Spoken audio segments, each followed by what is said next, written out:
విద్య కోసం విదేశాలకు వెళ్లాలనుకుంటున్నారా? America, London, Australia, Canada, ఐర్లాండ్లకు సరియైన ఎంపిక cloud career overseas. Best consultancy in Guntur. Cell number 9000564666. Sir, ఉపరాష్ట్రపతి పాచికలు ఎన్డీఏ అభ్యర్థిగా తమిళ తంబి, ఇండియా కూటమి కొత్త స్టెప్ ఏంటి? రామచంద్రన్, ఆయన రాధాకృష్ణ టిపి రాధాకృష్ణన్ అని ఆయన పెట్టారు. తెలుసు కదా, జగదీప్ ధంకర్ అప్పటి నుంచి. నిజానికి ఆయన కుదరదనే తమకు బాగా ఆర్ఎస్ఎస్ సంఘ పరివార్ భావజాలానికి విధేయుడైన వ్యక్తి కావాలని ఈయనను తెచ్చారు. ఈయన బీజేపీ రాష్ట్ర అధ్యక్షుడిగా కూడా పనిచేశాడు.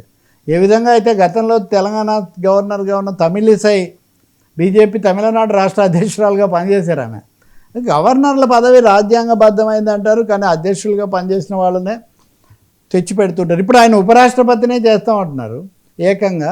ధంకర్ మరీ తమ మనసులో అన్నీ పైకి అవసరాన్ని మించి చెప్పేస్తున్నాడు. చాప కింద నీరులాగా ఇది నెరవేర్చే వాళ్ళు కావాలి అని ఆయన భావించినట్టు కనిపిస్తుంది. ఏదైతేమి ఎన్డీఏ సమావేశమై బీజేపీ, ముఖ్యంగా బీజేపీ పార్లమెంటరీ పార్టీ ఈయన చేసింది. ఉపరాష్ట్రపతిని ఉభయ సభలో ఎన్నుకుంటాయి కాబట్టి వాళ్ళకు పూర్తి మెజారిటీ ఉంటుంది లోక్సభలో ఉన్నదాన్ని బట్టి చూస్తే. కానీ ఏకాభిప్రాయం కోసం ప్రయత్నం చేస్తామని మీరేమో కరుడు కట్టిన ఆర్ఎస్ఎస్ భక్తుని తెచ్చిపెట్టి దాని ఏకాభిప్రాయం కోసం చేస్తామంటే ఎవరైనా ఎందుకు బలపరుస్తారు?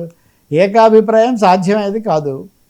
వాళ్ళకు ఏకాభిప్రాయం అవసరం కూడా లేదు. అయినా కొంచెం లోపరుచుకోవాలనో ఏదో మేము ప్రయత్నం చేశామని అనిపించుకోవడానికి ఏకాభిప్రాయం అంటున్నారు. కానీ ఇప్పుడున్న మత రాజకీయాలు, ఈ ఉద్రిక్త పరిస్థితుల్లో ఇండియా కానీ ఇతర ప్రతిపక్షాలు కానీ రాధాకృష్ణన్ను బలపరిచే అవకాశం ఎంతమాత్రం లేదు.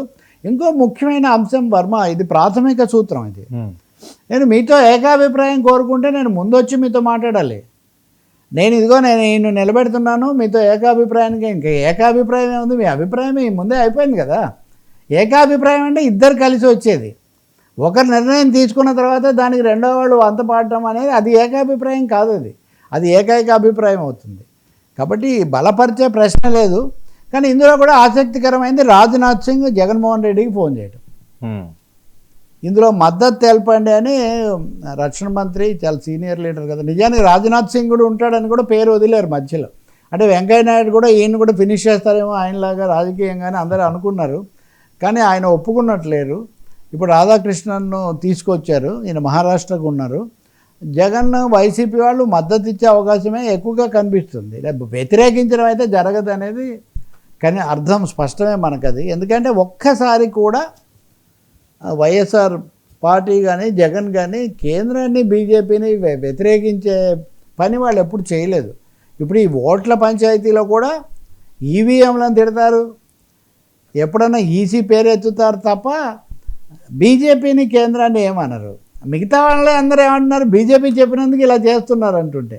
కాబట్టి ఉపరాష్ట్రపతి ఎన్నికల్లో కూడా వీళ్ళు కాంగ్రెస్ను బలపరిచారు, బీజేపీ ఎన్డీఏను కూడా బలపరిచారు. బహుశా ఇప్పుడు కూడా వాళ్ళు బలపరుస్తారు. బలపరచడం ద్వారా రెండు, ఒకటి బీజేపీ మేము ఇంకా వైసీపీ మాకు అనుకూలంగానే ఉంది అనే సంకేతం ఇవ్వడం బీజేపీకి ఉపయోగపడితే, బీజేపీ మాతో ఉంది, మాకు ఇంకా we got bridges with BJP, మేము ఇంకా లోపాయి గారిగా మోదీ గారితో ఆయన వ్యవస్థతో మేము సంబంధాలు కలిగి ఉన్నాము అని చెప్పి ఇక్కడున్న స్థానిక కూటమి ప్రభుత్వాన్ని కొంచెం దానికి సంకేతాలు పంపడానికి వైసీపీ ఉపయోగించుకోవచ్చు. కానీ ఇదైతే ఈ పరిణామం ఏమి తమిళనాడు ఆయన పెట్టడం ఇంకొకటి ఇక్కడ అడిషనల్.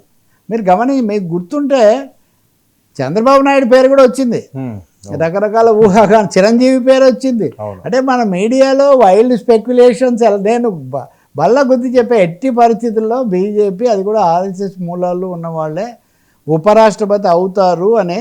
ఇప్పుడు తమిళనాడులో ఈయన్ని తీసుకొని రావడం ద్వారా గౌండర్ కమ్యూనిటీ బాగా దూరం అయిందంట వాళ్ళని దగ్గర. ఇప్పుడు ఆ అన్నామలై అనేది వరకు ఉన్న వ్యక్తి అధ్యక్షుడు, అతను బాగా అగ్రెసివ్, ఆయన మరీ అగ్రెసివ్ అయ్యాడని ఆయన పక్కన పెట్టారు. కానీ ఆ లోటు రాకుండా మళ్ళీ గౌండర్ కమ్యూనిటీ, బీసీస్తోనే మేము ఉన్నాము. మూడోది south India is with us, దక్షిణ భారతం మాతోనే ఉందని చెప్తున్నారు. ఇక్కడ ఒక విధంగా పవన్ కళ్యాణ్ దక్షిణాది, ఇక్కడ కూడా మళ్ళీ పవన్ కనెక్షన్ ఒకటి వస్తుంది. ఆయన తమిళనాడుకు బాగా తిరిగి వచ్చారు. పవన్ కళ్యాణ్ లేకపోతే చిరంజీవినో ఇలా అన్న పరిస్థితి నుంచి వాళ్ళు ఆర్ఎస్ఎస్ నేపథ్యం ఉన్న వ్యక్తినే వాళ్ళు ఉపరాష్ట్రపతిగా తీసుకొస్తున్నారు, చేస్తారు కూడా. ఉత్తరోత్తర ఆయన రాష్ట్రపతిని చేసినా మనమేమి, ఎందుకంటే మూలాలు బలంగా ఉన్నాయి కాబట్టి ఆశ్చర్యపోవాల్సిన పని లేదు. సార్, ఉక్రెయిన్పై ట్రంప్ గేమ్, జెలెన్స్కీ కోర్టులో బందీ. ఉన్నత విద్య కోసం విదేశాలకు వెళ్లాలనుకుంటున్నారా? అమెరికా, లండన్, ఆస్ట్రేలియా, కెనడా, ఐర్లాండ్లకు సరియైన ఎంపిక cloud career overseas. Best consultancy in Guntur. Cell number 9000564666.